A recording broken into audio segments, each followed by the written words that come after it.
നമസ്കാരം. തൊടിയിലെ ചെടിയിലേക്ക് എല്ലാ പ്രേക്ഷകർക്കും സ്വാഗതം. ജബോത്തിക്കാബ എന്ന സസ്യത്തെയാണ് ഇന്ന് നമ്മൾ പരിചയപ്പെടുന്നത്. മിർട്ടേസിയ കുടുംബത്തിൽപ്പെടുന്ന ഈ സസ്യത്തിൻ്റെ ശാസ്ത്രീയ നാമം മിഴ്സേറിയ കൗളിഫ്ലോറ എന്നാണ്. തെക്കൻ ബ്രസീലിൽ ധാരാളമായി കണ്ടുവരുന്ന ഒരു ഫലവൃക്ഷമാണിത്. കറുപ്പു നിറത്തിൽ മുന്തിരിപ്പഴം പോലെ തടിയോട് പറ്റിച്ചേർന്നുണ്ടാവുന്ന ഫലത്തിനു വേണ്ടിയാണ് ഇത് ധാരാളമായി കൃഷി ചെയ്തു വരുന്നത്. ബ്രസീലിലെ മുന്തിരിമരം എന്നും ഈ സസ്യത്തെ വിളിക്കുന്നുണ്ട്. കറുപ്പ് നിറത്തിൽ തിളക്കത്തിൽ കാണപ്പെടുന്ന ഈ ഫലത്തിൻ്റെ ഉൾഭാഗം വെള്ള നിറത്തിലാണ്. ഇതിൻ്റെ ഫലം അങ്ങനെ തന്നെ ഭക്ഷിക്കുന്നതിന് പുറമെ വീഞ്ഞുണ്ടാക്കുന്നതിനും പഴച്ചാറ്, ജെല്ലി എന്നിവ ഉണ്ടാക്കുന്നതിനും ധാരാളമായി ഉപയോഗിച്ചു വരുന്നുണ്ട്. പോർച്ചുഗീസ് ഭാഷയിൽ ജബൂത്തിക്ക പീര എന്നാണ് ഈ സസ്യത്തെ വിശേഷിപ്പിക്കുന്നത്. ഈ സസ്യത്തിൻ്റെ ഇലകൾക്ക് തൈയായിരിക്കുമ്പോൾ ചെമ്പു നിറവും മൂപ്പെത്തിയാൽ കടും പച്ച നിറവുമാണ്. ഇലകൾ ഒന്നിടവിട്ടാണ് ക്രമീകരിച്ചിരിക്കുന്നത്. ധാരാളം ശാഖോപശാഖകളോട് കാണപ്പെടുന്ന ഈ സസ്യം അല്പം ഈർപ്പവും പുളിപ്പുമുള്ള മണ്ണിലാണ് ധാരാളമായി വളരുക.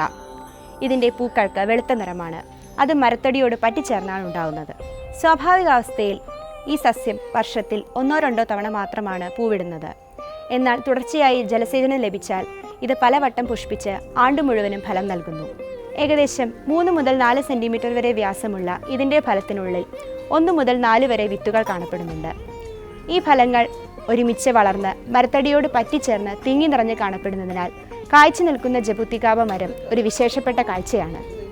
ഇതിൻ്റെ ഫലം പാകമാകുന്നതോടൊപ്പം തൊലിക്ക് കട്ടിവയ്ക്കുകയും ഉള്ളിൽ വെളുത്ത നിറത്തിലുള്ള മാംസള ഭാഗത്തിന് മധുരരസം ഉണ്ടാവുകയും വഴുവഴുപ്പുണ്ടാവുകയും ചെയ്യുന്നു.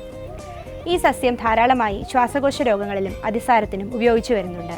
കൂടാതെ അർബുദത്തിൻ്റെയും നീർവീക്കത്തിൻ്റെയും ചികിത്സയിൽ ഉപയോഗിക്കാവുന്ന സംയുക്തങ്ങൾ ഈ സസ്യത്തിലുള്ളതായി തെളിയിക്കപ്പെട്ടിട്ടുണ്ട്. ജബോത്തിക്കാബിൻ അതിനൊരു ഉദാഹരണമാണ്.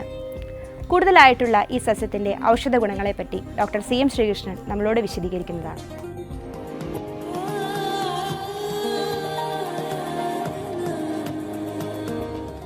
ഈ ജംബോത്തിക്കാബ നമ്മുടെ മുന്തിരിങ്ങയുടെ പോലെയുള്ളതാണ്. പണ്ട് നമ്മൾ മുന്തിരിങ്ങ അല്ലെങ്കിൽ ജംബോത്തിക്കാബ എങ്ങനെയൊക്കെ ഉപയോഗിക്കണം അന്നിങ്ങനെയാണ് നമ്മളിവിടെ മുന്തിരിങ്ങ, ദ്രാക്ഷ ഉപയോഗിക്കുന്നത്. ഇതിൻ്റെ ഏറ്റവും പ്രധാനപ്പെട്ട ഗുണം രക്തശുദ്ധീകരമാണ്. അതായത് ഈ രക്തം കുറഞ്ഞ ആൾക്കാർക്ക്, ഹീമോഗ്ലോബിൻ കുറഞ്ഞ ആൾക്കാർക്ക് ഈ പഴം ഒരു 5-6 ദിവസേന ജ്യൂസ് അടിച്ച് കൊടുത്താൽ ഈ രക്തം ഉണ്ടാവുകയും ചെയ്യും, ഹീമോഗ്ലോബിൻ കൂടുകയും ചെയ്യും. പിന്നെ ഇതിൻ്റെ ഈ പഴത്തിൻ്റെ തൊലി ഉണക്കിയിട്ട് അത് ലേശം തേനിൽ ചാലിച്ചിട്ട് പൊടിച്ച് കഴിച്ച് കഴിഞ്ഞ് ഈ തൊണ്ടയിലുണ്ടാവുന്ന ഈ തൊണ്ടക്കാറിൽ അല്ലെങ്കിൽ ഈ ശ്വാസം മുട്ടി ഇതിനൊക്കെ കുറവ് വരും.